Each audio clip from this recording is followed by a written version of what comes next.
Olá, seja bem-vindo. Hoje nós vamos falar de um tema muito interessante, que é sobre o nascimento de Jesus, ou até mesmo, se você preferir, o tema de Natal. Quando nós, quando se aproxima todo o final de ano, né, vem aquelas condições de festa, de comemoração e de presentes e de amigo secreto. Mas o que faz essa festa, o que promove esses feriados no Brasil, é justamente o que nós chamamos de Natal, que é a comemoração do nascimento de Jesus. E curiosamente, não são todos os países que comemoram isso. Alguns países cristãos, a maioria deles, né, todos eles, acabam fazendo a comemoração do nascimento de Jesus. Quando nós falamos sobre o nascimento de Jesus, há de considerar que em algumas escolas, né, nos nossos estudos mais aprofundados sobre a vida de Jesus, sobre o nascimento de Jesus, questiona-se muito a questão da idade dele, quando que ele nasceu, se foi realmente em dezembro, se não foi em dezembro, e se a idade dele foi realmente aos 33 anos, se não foi. Mas o fato é que o que importa no conjunto da obra é tudo aquilo que Jesus nos deixou, tudo aquilo que ele nos ofertou, a proposta que Jesus nos coloca, né? Para estudar um pouquinho e compreender a grandiosidade da bênção que é os ensinamentos de Jesus, nós precisamos voltar na linha do tempo. Fazer um exercício, né, de voltar na linha do tempo. Quando nós retornamos na linha do tempo, nós vamos encontrar há 2025 anos atrás, né? Pelo menos nós estamos conversando agora em 2025, finalzinho de 2025. Quando nós voltamos no tempo, nós vamos encontrar uma metrópole, uma cidade enorme como Jerusalém. Poderíamos comparar ela como se fosse uma das cidades. Na América do Sul seria São Paulo, por exemplo, uma mega cidade onde o comércio era muito forte e os costumes da época, seja não só em Jerusalém, mas em toda a região da época, né? Nós vamos ver que Jesus ele veio numa época em que a escravidão ainda era algo comum. Na verdade, se nós formos pegar a própria história do Brasil, nós vamos ver que a escravidão era muito recente. Na época de Jesus, não menos diferente, pessoas ou escravos, seja lá qual for o motivo que a pessoa se tornou, né? Escravo era vendido em praça pública, era vendido em ruas, como tal, como mercadoria. A segurança das cidades eram feita de tal forma que uma briga de rua ela não poderia atrapalhar as pessoas que estavam circulando. Então, na época, os soldados romanos eles acabavam tirando ou recolhendo corpos, caso isso estivesse atrapalhando o comércio ou os transeuntes, né? A época de Jesus, nós vamos ter a certeza de um sistema totalmente patriarcal, nós vamos ter ainda vigorando as leis de Moisés, né? Fortemente a lei do Velho Testamento. Quando fala Velho Testamento é porque a Bíblia é dividida em Novo e Velho Testamento. O Velho Testamento é antes de Jesus e o Novo Testamento é após o nascimento de Jesus, contando uma nova história. Por isso que se chama Novo Testamento. A época que Jesus veio ao mundo material foi seguindo a tradição, seguindo as religiões da época que cultuavam as leis de Moisés. Na lei de Moisés era olho por olho, dente por dente. Deus sempre está do lado do exército que ganha. E se essa é a vontade dele, os perdedores estariam contra a vontade de Deus. E essa era a linha de raciocínio em que a violência era predominante. Se imaginava que fazendo os rituais, né, que na época eram comuns, né, que seria santificar o dia do sábado, ir lá fazer suas orações, tudo isso bastaria para agradar a Deus. E aí seguiu os 10 mandamentos. Eu não vou comentar todos eles aqui, que senão a gente vai se estender muito e aí não dá para a gente conversar melhor sobre o Natal. A vinda de Jesus, ela vai ser um marco na história, porque ele vai trazer uma mensagem totalmente diferente de tudo aquilo que se conhecia, tudo aquilo que era regra, e, para dizer a verdade, até hoje é algo bastante transformador e desafiador. Porque quando Jesus veio, ele vem falar de um novo conceito, ele vem falar de algo que se desconhecia até então, que era a lei de amor. E dentro da lei do amor, aí nós vamos abrir um leque enorme de algo que a gente não sabe interpretar, algo que a gente não conhece ainda. Eu digo que não conhecemos porque o simples fato de amar, ele abre um leque de várias situações. O que, né? Antigamente, bem antigamente, existiam umas figurinhas que falavam assim, a maré. E aí falava, a maré, andar de mão dadas, né? A maré, levar café para pessoa amada. E se nós formos analisar o que é o amor é respeito, porque quem ama também fala não. Quem cuida, quem ama protege. E as pessoas, de modo geral, elas amam de forma diferente. Tem pessoa que ama cozinhando, demonstrando através da cozinha. Tem pessoa que ama abraçando. Tem pessoa que ama dizendo que ama. E tem pessoa que não fala. Mas os seus gestos, as suas atitudes, elas demonstram o respeito, a lealdade, a bondade em prol do semelhante. Por isso que eu falei que a gente não sabe amar, né? Eu costumo brincar, dizer que se eu virar para minha esposa e falar assim, amor, eu te amo, e ela não responder em 3 segundos, eu já me aborreço.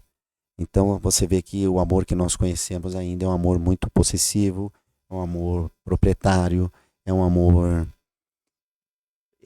no sentido que o outro tem que nos amar, nós imaginando como deveria ser esse amor.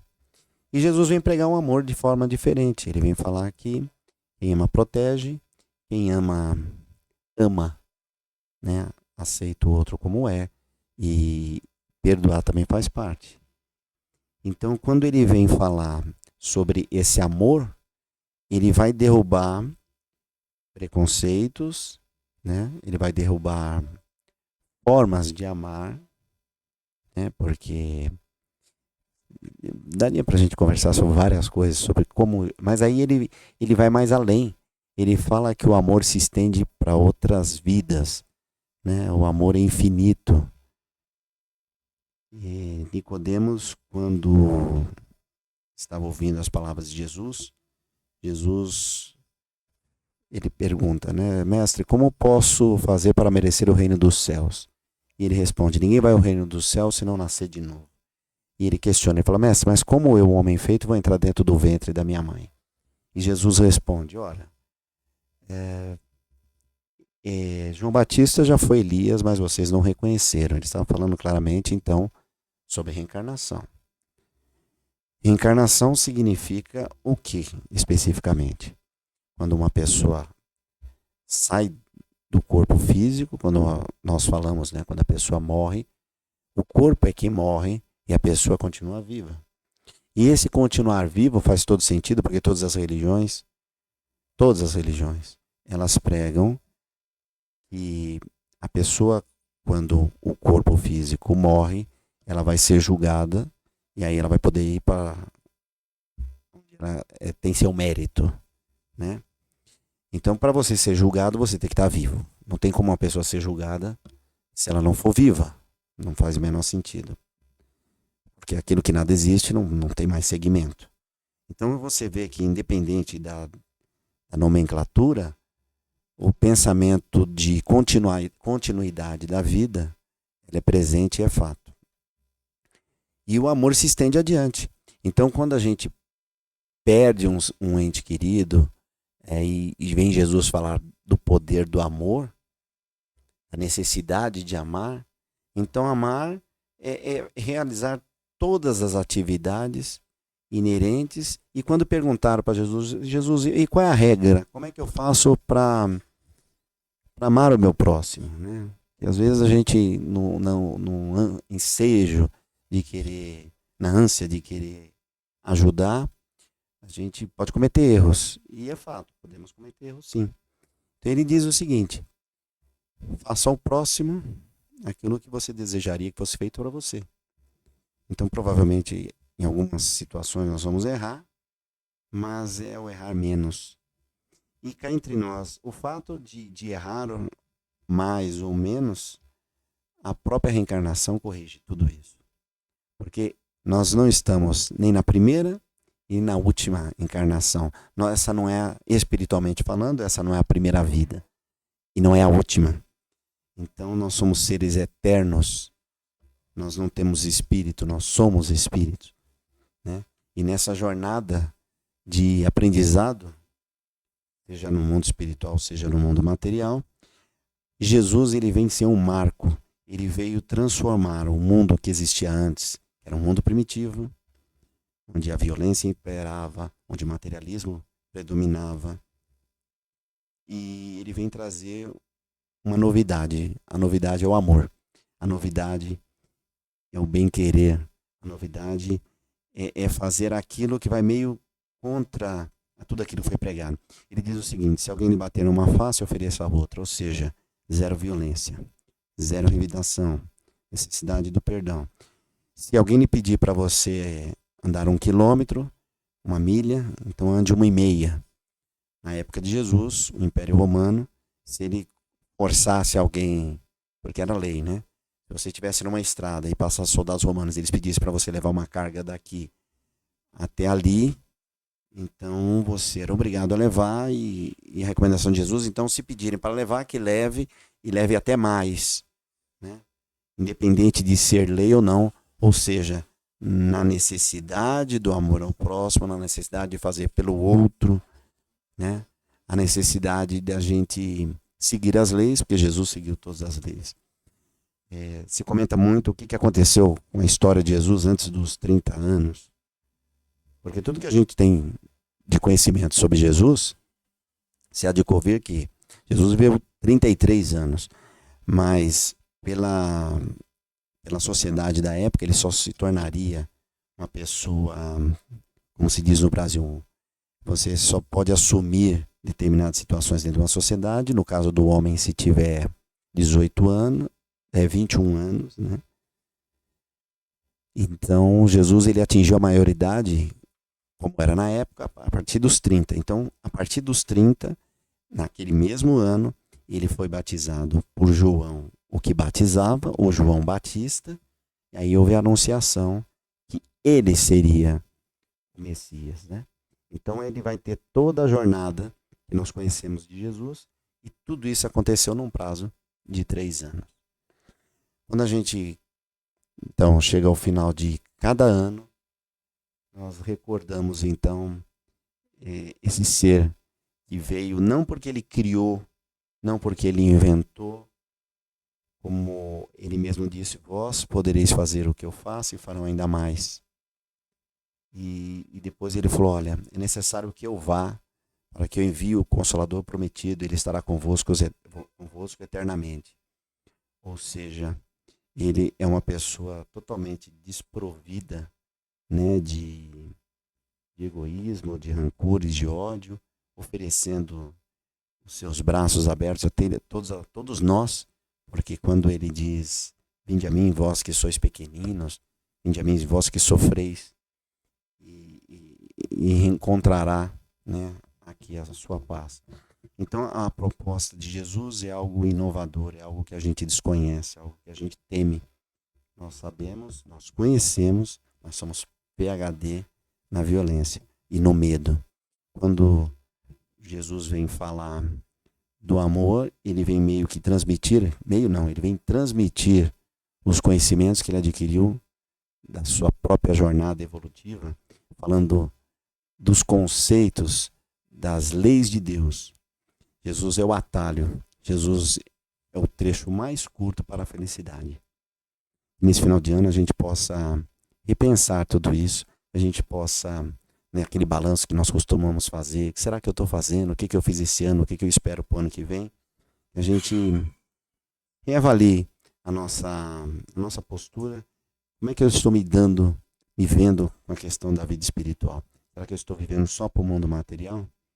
Quando Jesus fala das coisas espirituais, a felicidade, a verdadeira vida é a vida espiritual, e a verdadeira felicidade é fora do mundo material, verdadeira. Então significa que nós podemos ter alegria sim, pequenas alegrias. Nós nascemos para ser felizes. Ninguém nasceu para sofrer.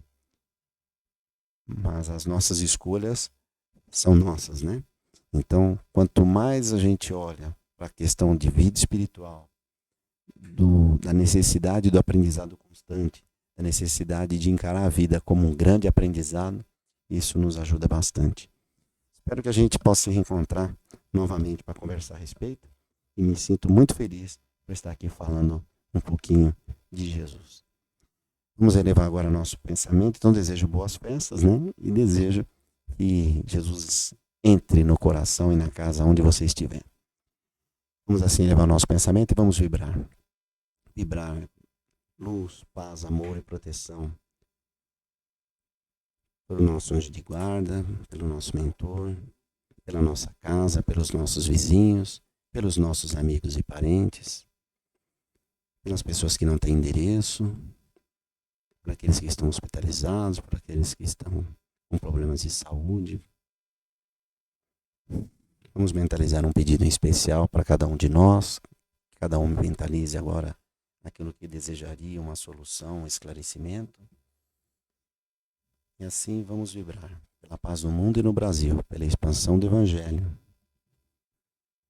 Vibrar por nós mesmos. E que assim seja, graças a Deus. E assim vamos encerrando com a prece que Jesus nos ensinou. Pai nosso que estais nos céus, santificado seja o vosso nome. Venha a nós o vosso reino, seja feita a vossa vontade, assim na terra como nos céus. O pão nosso de cada dia vos dai hoje. Perdoai as nossas dívidas, assim como nós perdoamos aos nossos devedores. E não nos deixe cair em tentações. Livrai-nos, Pai, de todo mal, que assim seja, graças a Deus.